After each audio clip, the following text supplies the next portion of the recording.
जरा सोचो एक पल के लिए। तुम्हारी अपनी बीवी तुम्हारे घर में है, तुम्हारा नाम है, तुम्हारी जिंदगी है, लेकिन उस घर में तुम नहीं हो, कोई और है। तुम्हारा चेहरा, तुम्हारी आवाज, तुम्हारी शक्ल, लेकिन अंदर से एक जहरीला सा। और सबसे बड़ी तकलीफ, तुम्हारी अपनी बीवी भी फर्क नहीं कर पाई। और अब वो नकली इंसान तुम्हारी बीवी के करीब आने की कोशिश कर रहा है। लेकिन रुको, असली गेम अभी शुरू नहीं हुआ। असली गेम तब शुरू होगा जब एक नया चेहरा, बाहर से फरिश्ता, अंदर से शैतान घर में कदम रखेगा। और उस दिन के बाद ना रूही सेफ रहेगी, ना नहार का प्यार। पूरी वीडियो देखना, क्योंकि इस कहानी का आखिरी ट्विस्ट तुम्हारे होश उड़ा देगा। युवराज जब रूही के करीब आने की कोशिश करता है तो रूही का खून खौल उठता है। वो पीछे नहीं हटती, सीधे आंखों में देखते हुए एक ही बार में सब कुछ साफ कर देती है। वो कहती है कि सिर्फ इसलिए कि उसने असली नहार को पहचान नहीं पाया, इसका मतलब यह बिल्कुल नहीं कि युवराज उसकी जगह ले ले। हर लफ्ज में गुस्सा है, हर सांस में दर्द है।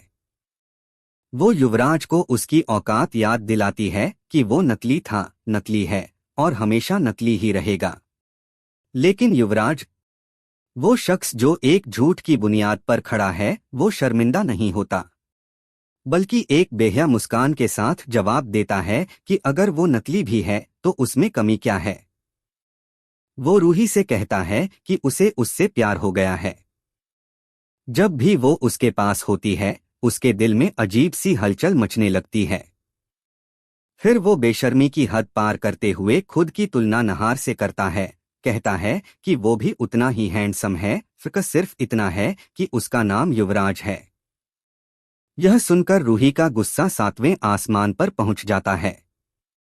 वो उसे जोर से धक्का देती है और चेतावनी देती है कि उसके तन मन पर सिर्फ और सिर्फ उसके नहार जी का हक है। वो दो टूक शब्दों में कहती है कि अगर नहार को यह सब पता चल गया तो वो युवराज को कभी माफ नहीं करेंगे। रूही की इन बातों से युवराज का अहंकार बुरी तरह घायल हो जाता है। उसकी आंखों में अब प्यार नहीं, बदले की आग जलने लगती है। वो तंज कसते हुए कहता है कि रूही को अपने नहार पर बहुत घमंड है, लेकिन वो जल्द ही इस घमंड को चकनाचूर करके दिखाएगा। और फिर वो एक ऐसी धमकी देता है जो रूही की रूह को हिला देती है। वो कहता है कि अभी तो उसने सिर्फ रूही से कहलवाकर असली नहार को घर से निकलवाया है, लेकिन आगे वो ऐसा खेल खेलेगा कि नहार की पूरी जिंदगी बर्बाद हो जाएगी। यह सुनकर रूही के पैरों तले जमीन खिसकने लगती है। उसे समझ आ जाता है कि युवराज सिर्फ एक नकली चेहरा नहीं, बल्कि एक खतरनाक दुश्मन है। युवराज की नीयत अब पूरी तरह बदल चुकी होती है। वो रूही को गलत नजरों से देखने लगता है, उसे अपने करीब खींचने की कोशिश करता रहता है। लेकिन रूही हर बार उसे रोक देती है। वो साफ कहती है कि वो कभी भी किसी नकली इंसान को अपने पति की जगह नहीं दे सकती। उसने अपना सब कुछ सिर्फ नहार के नाम कर दिया है और किसी दूसरे मर्द को खुद को छूने तक नहीं देगी। दूसरी तरफ युवराज बेहद चालाकी से रूही को डराने की रणनीति अपनाता है। वो बार बार यह जताता है कि अगर रूही ने उसकी बात नहीं मानी तो असली नहार की जान खतरे में पड़ जाएगी।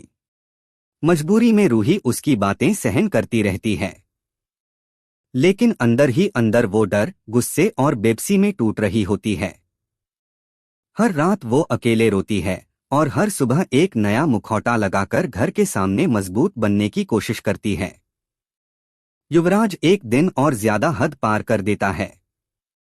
वो रूही के सामने खुलकर अपने गंदे इरादे जाहिर करता है, कहता है कि जब वो रूही को देखता है तो उसे उसे गले लगाने का मन करता है। यह सुनते ही रूही का सब्र टूट जाता है। वो उसे पागल और घटिया इंसान कहती है और धमकी देती है कि अगर दोबारा ऐसी हरकत हुई तो वो पूरे घर को बुलाकर हंगामा खड़ा कर देगी। और तभी जब माहौल अपने सबसे खतरनाक मोड़ पर होता है, असली नहार वहां पहुंच जाता है। उसे युवराज की हरकतों का पता चल चुका होता है। वो गुस्से में कांप रहा होता है। बिना एक पल रुके वो युवराज का कॉलर पकड़ता है और चीखते हुए पूछता है कि उसकी हिम्मत कैसे हुई उसकी पत्नी को छूने की। कमरे में तनाव इतना होता है कि हवा भी रुक जाती है। दोनों आमने सामने खड़े हैं, एक असली प्यार की आग लिए हुए, दूसरा नफरत और अहंकार से भरा हुआ। युवराज जरा भी नहीं घबराता। वो अकड़ के साथ नहार की पकड़ छुड़ाता है और सीना तानकर कहता है कि इस घर में अब उसकी कोई औकात नहीं है। वो कहता है कि यह घर, यह परिवार, यह रूही, सब कुछ अब उसका है। नहार को यहां से निकल जाना चाहिए। यह शब्द सुनकर नहार के दिल में जैसे एक खंजर उतर जाता है। वो जानता है कि इस वक्त लड़ना सही नहीं है, क्योंकि युवराज के पास सबूत हैं, झूठ है और सबका भरोसा है। मजबूरी में नहार वहां से चला जाता है। लेकिन जाते जाते वो एक बार रूही की आंखों में देखता है और उस नजर में एक ही बात होती है कि वो वापस आएगा, और इस बार पूरी तैयारी के साथ। नहार के जाने के बाद घर में खामोशी छा जाती है। रूही अकेली खड़ी है, दिल में तूफान लिए हुए। उसे पता है कि असली नहार बाहर है और नकली नहार उसके घर में बैठा है। यह एहसास उसे अंदर से खाए जा रहा होता है। रात को जब सब सो जाते हैं, रूही चुपके से नहार को फोन करती है। वो धीमी आवाज में कहती है कि वो ठीक है, लेकिन उसकी आवाज बता रही होती है कि वो बिल्कुल ठीक नहीं है। नहार उसे तसल्ली देता है और कहता है कि बस थोड़ा सब्र करे, वो जल्द ही सबूतों के साथ वापस आएगा और सबके सामने सच उजागर करेगा। इधर नहार रात भर जागकर अपनी रणनीति बनाता है। उसे पता है कि युवराज बेहद चालाक है। उसने इतने महीने इस परिवार को बेवकूफ बनाया है, तो वो आसानी से हार नहीं मानेगा। नहार एक एक सबूत इकट्ठा करने लगता है, पुराने फोटो, मेडिकल रिकॉर्ड, उन लोगों की गवाही जो उसे बचपन से जानते हैं। वो हर उस कड़ी को जोड़ता है जो यह साबित कर सके कि असली नहार वही है और वो नकली जो घर में बैठा है, वो एक धोखेबाज है। जब नहार सबूतों के साथ घर में दाखिल होता है, तो पूरा परिवार हैरान रह जाता है। दादी, जो अब तक युवराज को ही असली नहार मानती आई थीं, उनके चेहरे पर शक के भाव आने लगते हैं। नहार एक एक सबूत सबके सामने रखता है।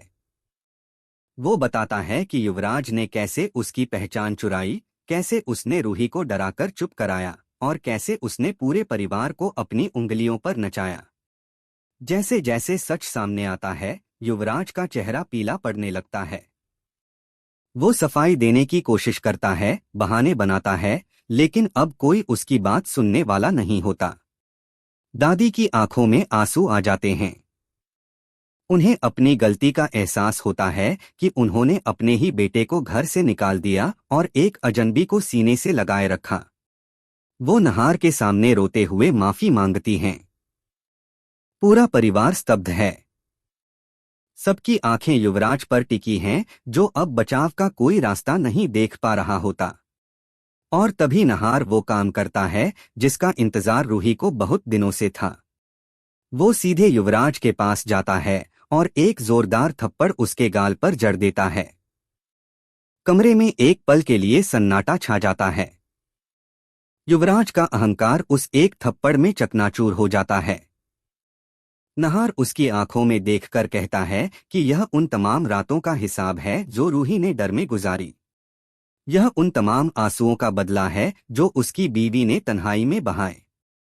और यह उस हर लम्हे का जवाब है जब एक नकली इंसान ने उसकी जिंदगी में कदम रखने की जुर्रत की। पुलिस को बुलाया जाता है और युवराज को हथकड़ी पहनाकर ले जाया जाता है। जाते जाते वो रूही की तरफ देखता है, उसकी आंखों में प्यार नहीं, बल्कि एक जलती हुई नफरत होती है। वो बिना एक लफ्ज बोले बस इतना कहता है कि यह खेल अभी खत्म नहीं हुआ। रूही उसकी इस धमकी को नजरअंदाज करती है, क्योंकि उस वक्त उसकी आंखें सिर्फ नहार को देख रही होती हैं। युवराज के जाते ही घर में जैसे एक बोझ उठ जाता है।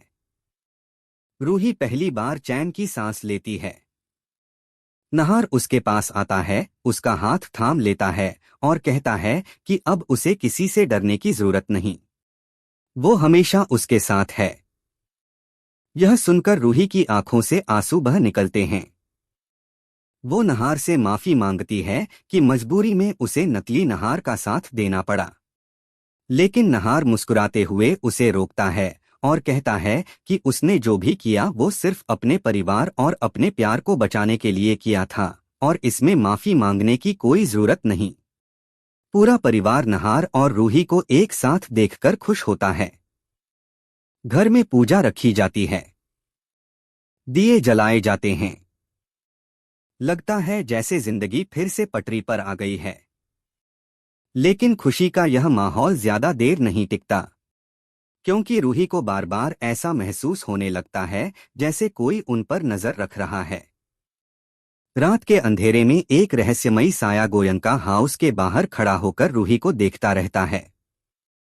उसकी आंखों में एक अजीब सा जुनून होता है, एक खामोश दीवानगी जो अंदर ही अंदर सुलग रही होती है। कहानी यहाँ खत्म नहीं होती, बल्कि यहाँ से एक नया और कहीं ज्यादा खतरनाक अध्याय शुरू होने वाला होता है। गोयंका हाउस में खुशियां लौट आई हैं, लेकिन यह खुशी एक नाजुक कांच की तरह है जो किसी भी वक्त टूट सकती है।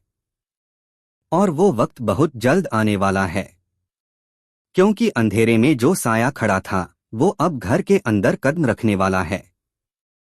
उसका नाम है आर्यन और यह नाम जल्द ही इस पूरे घर की नींद उड़ा देगा। आर्यन की एंट्री किसी फिल्मी विलेन की तरह नहीं होती। वो शोर नहीं करता, धमकी नहीं देता। वो बेहद शांत, समझदार और मीठे बोलों वाला इंसान है। उसकी एंट्री तब होती है जब एक दिन अचानक नहार एक बड़े हादसे का शिकार होने वाला होता है और ठीक उसी वक्त आर्यन वहां मौजूद होता है। वो नहार की जान बचाता है। पूरा परिवार उसे फरिश्ता समझने लगता है। दादी की आंखों में उसके लिए इज्जत आ जाती है।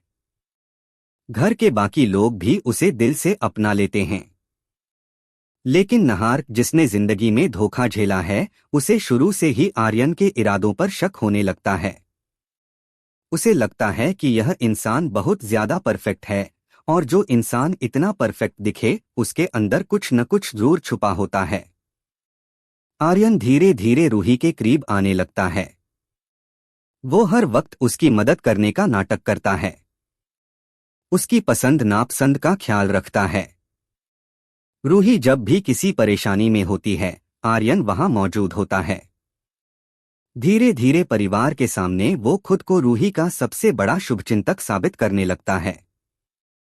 एक दिन वो रूही से कहता है कि उसने अपनी जिंदगी में इतनी सच्ची और अच्छी लड़की कभी नहीं देखी। यह सुनकर रूही असहज हो जाती है, लेकिन वो इसे सिर्फ दोस्ती की बात समझकर नजरअंदाज कर देती है। वो नहीं जानती कि यह दोस्ती नहीं, यह एक जाल है जो बेहद धीरे धीरे और बेहद चालाकी से बुना जा रहा है। आर्यन की असली चाल तब शुरू होती है जब वो नहार और रूही के रिश्ते में जहर घोलना शुरू करता है। वो नहार के फोन से रूही को झूठे मैसेज भेजता है, ऐसे मैसेज जो रूही को यह यकीन दिलाए कि नहार उससे कुछ छुपा रहा है। दूसरी तरफ वो नहार के कान भरता है कि रूही अब उससे दूर होती जा रही है। छोटी छोटी बातें, छोटे छोटे झूठ, लेकिन यही छोटे छोटे जहर के कतरे धीरे धीरे एक बड़े दरार में बदलने लगते हैं। नहार और रूही के बीच बिना किसी वजह के झगड़े शुरू हो जाते हैं। दोनों एक दूसरे से बात करते हैं, लेकिन एक अजीब सी दूरी महसूस होने लगती है। और आर्यन यह सब देखकर अंदर ही अंदर मुस्कुराता रहता है। एक रात आर्यन एक ऐसी चाल चलता है जो नहार के भरोसे की आखिरी दीवार भी गिरा देती है। वो जानबूझकर रूही को अपने कमरे में बुलाता है, किसी जरूरी काम का बहाना बनाकर, और ठीक उसी वक्त नहार को वहां पहुंचा देता है। नहार जब दरवाजा खोलकर दोनों को साथ देखता है तो उसका गुस्सा फूट पड़ता है।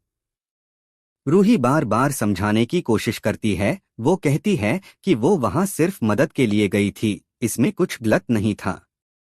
लेकिन नहार का दिल मानने को तैयार नहीं होता।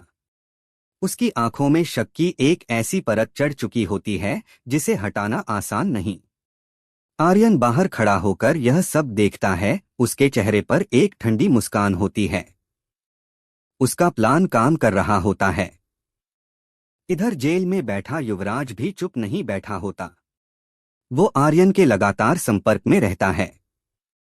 दोनों ने मिलकर एक ऐसी साजिश बुनी होती है जो नहार और रूही की जिंदगी को जड़ से उखाड़ फेंके। युवराज चाहता है कि नहार पूरी तरह बर्बाद हो जाए, उसकी इज्जत, उसका परिवार, उसका प्यार, सब कुछ। जबकि आर्यन की नजर सिर्फ रूही पर है। वो रूही को हर हाल में पाना चाहता है, चाहे इसके लिए कुछ भी करना पड़े।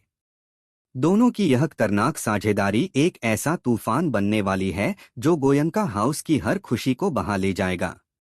लेकिन कहानी का सबसे बड़ा और सबसे दिल दहलाने वाला मोड़ तब आता है जब रूही को आर्यन के कमरे में कुछ ऐसा मिलता है जिसे देखकर उसके पैरों तले जमीन खिसक जाती है। एक दिन जब आर्यन घर पर नहीं होता, रूही गलती से उसके कमरे में चली जाती है। और जो वो देखती है वो किसी के भी रोंगटे खड़े कर दे। कमरे की पूरी एक दीवार पर रूही की तस्वीरें चिपकी हुई हैं, अलग अलग जगहों की, अलग अलग वक्त की। कुछ तस्वीरें तो उन जगहों की हैं जहां रूही अकेली थी और उसे जरा भी एहसास नहीं था कि कोई उसे देख रहा है। एक दराज में बंद डायरी में रूही का नाम बार बार लिखा हुआ है, एक जुनूनी दीवानगी के साथ। और सबसे खौफनाक बात, एक फाइल में रूही की पूरी दिनचर्या लिखी हुई है। वो कब उठती है, कहाँ जाती है, किससे मिलती है, हर छोटी बड़ी बात दर्ज है। रूही की सांसें रुक जाती हैं। उसके हाथ कांपने लगते हैं। वो समझ जाती है कि आर्यन कोई दोस्त नहीं, कोई शुभचिंतक नहीं, बल्कि वो एक ऐसा खतरनाक इंसान है जो महीनों से उसका पीछा कर रहा था। उसने पहले से सब कुछ प्लान किया था। घर में आना, नहार की जान बचाना, परिवार का भरोसा जीतना, यह सब एक सोची समझी चाल थी, सिर्फ रूही तक पहुंचने के लिए। अब सवाल यह है कि क्या रूही वक्त रहते नहार को यह सब बता पाएगी? क्या नहार अपने शक को एक तरफ रखकर रूही पर भरोसा करेगा? क्या युवराज जेल से बाहर निकलकर इस आग में और घी डालेगा? और क्या आर्यन, जो बाहर से फरिश्ता और अंदर से शैतान है, अपनी इस खौफनाक दीवानगी में कामयाब हो जाएगा? कहानी अब उस मोड़ पर खड़ी है जहां हर अगला कदम खतरनाक है। नहार और रूही की जिंदगी में अब तक का सबसे बड़ा तूफान आने वाला है, और इस बार दुश्मन सिर्फ एक नहीं, दो हैं। एक जेल की सलाखों के पीछे से बदला ले रहा है, और दूसरा उनके अपने घर में बैठकर उनकी जिंदगी को बर्बाद करने का इंतजार कर रहा है।